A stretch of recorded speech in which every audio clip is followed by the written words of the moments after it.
Hello બાળકો, કેમ છો? આજે આપણે ધોરણ 10માં સ્વાધ્યાય 14.1 એનો દાખલા નંબર 14 છે શીખવાના છીએ. ચલો હવે એની અંદર શું કહે છે એ જોઈએ.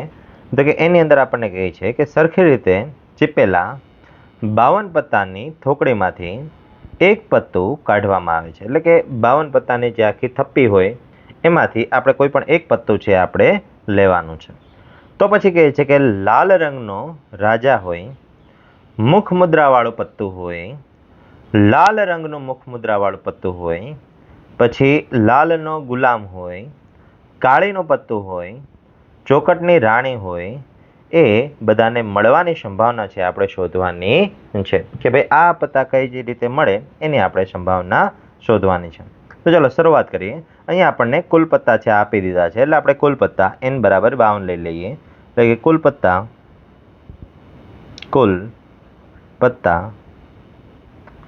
n બરાબર 52. ચલો હવે સૌથી પહેલી સંભાવના કોની કહે છે? તો કે લાલ રંગનો રાજા. ચલો ઘટના એ લઈ લઈએ કે ભાઈ લાલ રંગનો રાજા હોય, ઘટના એ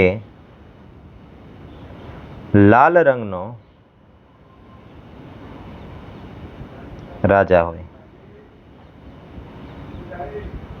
ચલો ઘટના એ બને તેવા પરિણામ, ઘટના એ બને તેવા પરિણામ m બરાબર. ચલો લાલ રંગના રાજા કેટલા હશે? તો કે લાલ રંગના રાજા 2 હોય. હવે ખાસ અહીં ધ્યાન રાખજો કે લાલ રંગની વાત કરે છે. લાલ રંગમાં જે ચોકટ અને લાલી એ બંને છે એ આપણે લાલ રંગના રાજા તરીકે ઓળખશું. એટલે ઘટના બંને એવા પરિણામ કેટલા થશે? તો કે 2 થશે.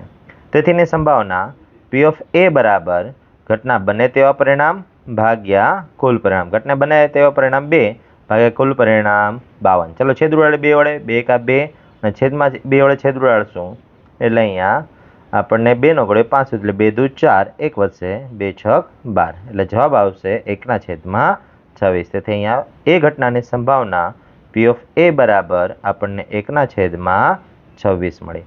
ચલો એટલે અહીંયા એક પ્રશ્ન છે પૂરો થયો. ચલો હવે બીજું કહે છે કે મુખ મુદ્રાવાળું પત્તું હોય એની સંભાવના શોધવાની છે.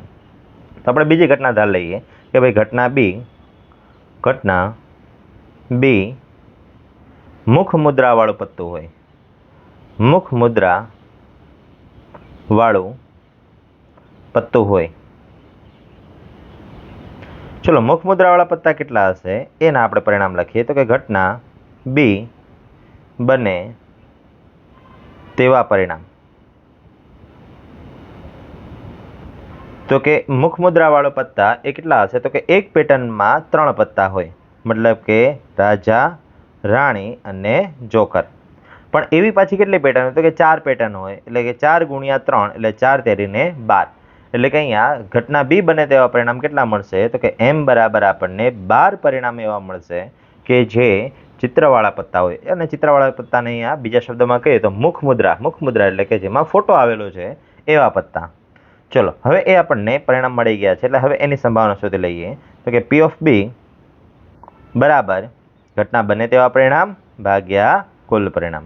ઘટના બને તેવા પરિણામ તો કે 12 ભાગ્યા કુલ પરિણામ તો કે 52. યસ, એટલે આવી રીતે છે આપણે અહીંયા થશે. ચલો હવે છેદ ઉડાડવા પ્રયત્ન કરીએ. ચલો 4 વડે છેદ ઉડાડીએ, 4 તેરી 12 અને અહીંયા આપણે 4 વડે છેદ ઉડાડીએ એટલે 13 ચોક 52. યસ, એટલે આવી રીતના છે આપણને 3/13 છે આપણને જવાબ મળશે. એટલે અહીંયા જે સંભાવના P of B બરાબર આપણને કેટલા મળ્યા? 3/13.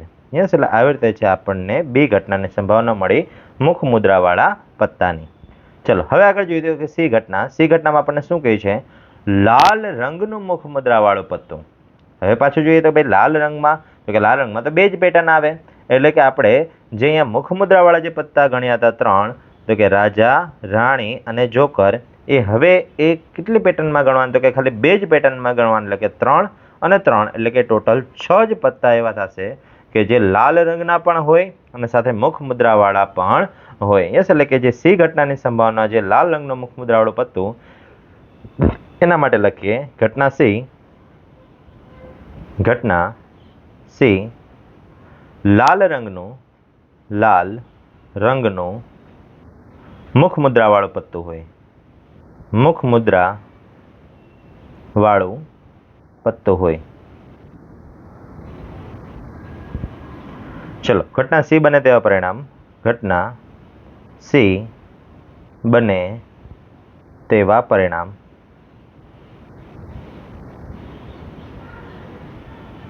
એમ બરાબર, હજી હમણાં જ આપણે ગણતરી કરી હતી કે ભાઈ 1 માં 3 હોય, પણ લાલ રંગની પાછી 2 જ પેટર્ન એટલે 3 ને 3 6, એટલે ઘટના બને એવા પરિણામ કેટલા થશે? 6. ચાલો હવે એની સંભાવના શોધીએ. તો કે ઘટના સી ની સંભાવના P of C બરાબર ઘટના બને તેવા પરિણામ m ભાગ્યા કુલ પરિણામ n. એટલે હવે એની સંભાવના એ અહીંયા આપણે શોધીએ. તો કે ઘટના બને એવા પરિણામ તો કે એ કેટલા છે? 6 ભાગ્યા કુલ પરિણામ 52. ચલો, છેદ ઉડાડે 2 વડે. તો કે અહીંયા 3 દુ 6 અને અહીંયા આપણે 2 વડે છેદ ઉડાડીએ એટલે 26 દુ 52. એટલે કે અહીંયા P of C સી ઘટનાની સંભાવના બરાબર શું થશે? 3/26. યસ, એટલે આવી રીતે છે એ સી ઘટનાની સંભાવના આપણને મળી. ચાલો હવે ડી ઘટના માટે જોઈએ. તો કે ડી ઘટના માટે આપણને શું કહે છે? ચોથી ઘટના માટે તો કે લાલનો ગુલામ. હજુ અહીંયા કોઈ રંગની સ્પેસિફિક નથી કીધું, એટલે કે લાલનો જ આપણે ગુલામ છે હવે લેવાનો છે. તો લાલના ગુલામ કેટલા હોય? તો કે લાલનો ગુલામ એક જ હશે. યસ, એટલે કે હવે અહીંયા ઘટના ડી લઈ લઈએ. તો કે લાલનો ગુલામ હોય એવી ઘટના. તો કે ઘટના ડી લાલનો ગુલામ હોય, લાલનો ગુલામ હોય. અને લાલના ગુલામ કેટલા હશે? તો કે લાલનો ગુલામ એક જ હોય. એટલે કે ઘટના ડી બને તેવા પરિણામ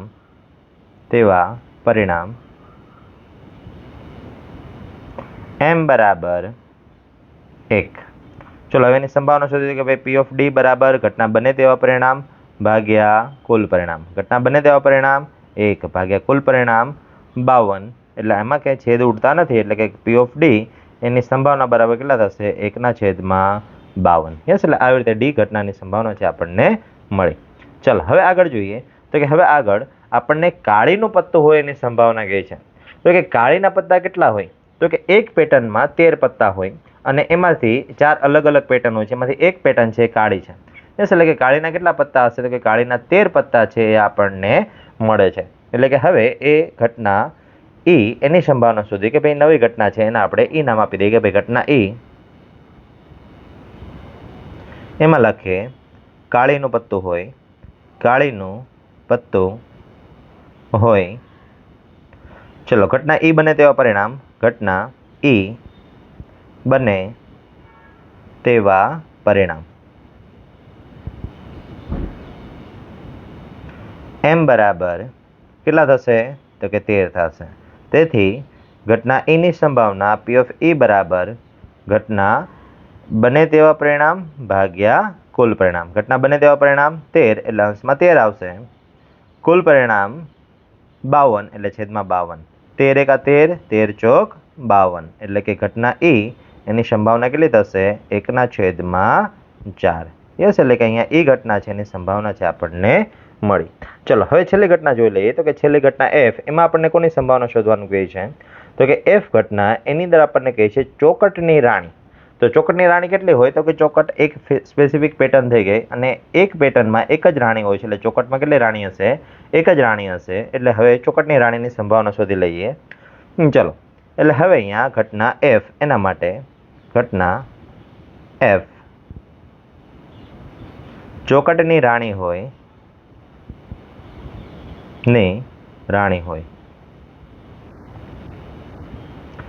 ચલો, ઘટના F બને તેવા પરિણામ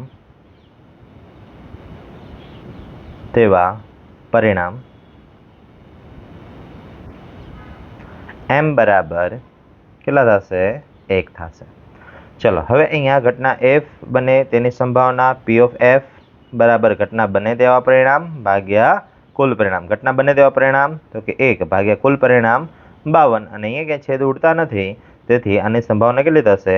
1/52 થશે. એટલે આવી રીતે 6 ઘટના છે એની સંભાવના છે આપણને મળે છે. અને આ દાખલો છે અહીંયા પૂર્ણ થાય છે. થેન્ક યુ બાળકો. મળીએ નેક્સ્ટ વિડીયોમાં નેક્સ્ટ દાખલા સાથે.